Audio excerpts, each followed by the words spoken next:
Le centre est construit sur une superficie d'1 hectare. Il nous a été offert par une élite de ce village.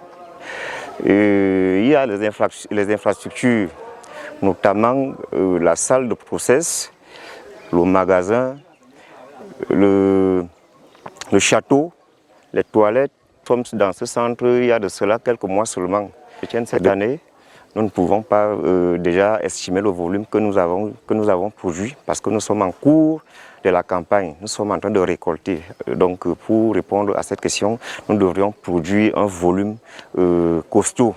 Le café que nous produisons ici a eu des éclats à l'échelle internationale comme nationale, oui. Le café de Bachitoum à Dubaï est sorti deuxième du café. Au Paris Coping Show, le café de Bachitoum est sorti premier, sans compter d'autres événements qui sont organisés à l'intérieur du pays. Le secret de cette réussite, je vais d'abord dire, c'est le dynamisme des membres.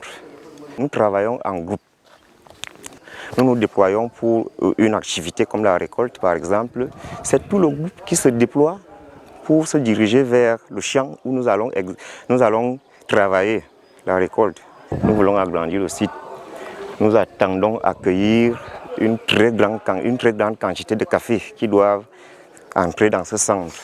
Et déjà que nous sommes sollicités de part et d'autre par des autres associations, des GIC qui nous appellent pour entrer, n'est-ce pas, en contact avec nous, savoir ce que nous faisons, et ils sont intéressés vraiment.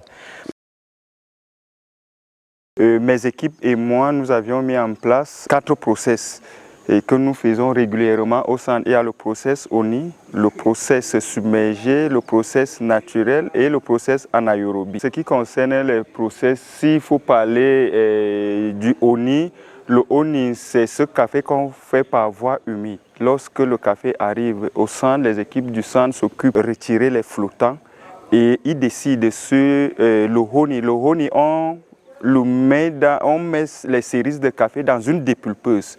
Maintenant, on finit de dépulper ce café qu'on introduit dans un sac écotac et on laisse séjourner ce café dans les écotacs entre 24 et 72 heures avant d'acheminer ce café après fermentation sur les lits de séchage.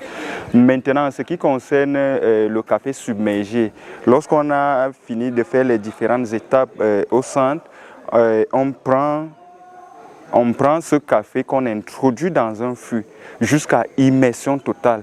On ferme le fût et on va se rassurer que la fermentation est bonne. Quand on va voir dans le fût, quand on va ouvrir le fût, on voit apparaître la mousse au-dessus du fût. On sait que la fermentation est bonne. Et ce café-là, on doit aussi le laisser séjourner dans le fût de fermentation entre 24 et 72 heures avant que ce café n'aille sur les lits de séchage. En ce qui concerne le café anaérobie, ce café subit les mêmes étapes, mais à la seule différence que le café submergé, on met de l'eau, alors que le café anaérobique, on l'introduit dans un fût, on ferme hermétiquement et on met un valve. Dans le valve, on met un peu d'eau et qu'on ferme hermétiquement le fût. Après quelques heures, on va voir les bulles qui vont commencer à monter dans le valve. Donc là, on se rassure que le café est bien fermenté. Lui aussi, il subit le même traitement, c'est-à-dire de 24 à 72 heures dans le fût avant d'être acheminé sur les lits de séchage. Maintenant, le café naturel, lorsque l'huile arrive, on enlève les flottants. Dès qu'on a fini d'enlever les flottants, on pèse directement ce café, on le met sur les lits de séchage. Lorsque le producteur vient avec son café au centre, l'équipe chargée de la réception du café au centre réceptionne le café. La première étape, c'est cette balance. On fait la première pesée sur la balance. Dès qu'on a fini de peser, bac de flottaison. Après le bac de flottaison, c'est la pesée, la deuxième pesée. Après la deuxième pesée, le directeur du centre va définir les process du jour selon la quantité du café qui se retrouve au centre. Si c'est le honing qu'on a décidé de faire le jour-là, on vient dans la zone de dépulpage. On introduit le café dans cette machine et on dépulpe par voie humide. Dès qu'on a fini de mettre le café dans les sacs Ecotac, c'est la deuxième zone de fermentation.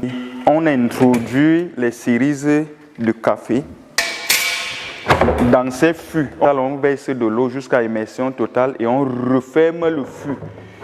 Et ce café va rester à l'intérieur, va séjourner là pendant 24 à 72 heures avant que ça ne soit mis sur les lits de séchage. Et si c'est le café anaérobie, après flottaison, on vient avec le même café, on met le café dans le fût.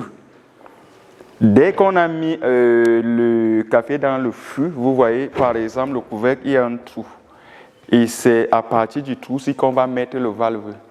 On ne met pas de l'eau à l'intérieur. On doit se rassurer que le valve qu'on a mis là, avec de l'eau propre à l'intérieur, qui a les bulbes qui dansent à l'intérieur de la valve.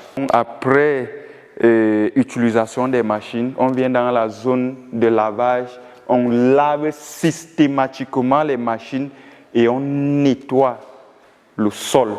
La salle de procès ne doit jamais être sale. Le centre d'excellence de Baditoum dispose d'équipements modernes requis pour produire un café d'exception.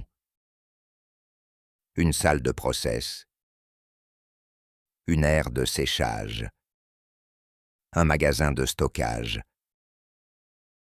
un système de retraitement des eaux usées, une autonomie en eau,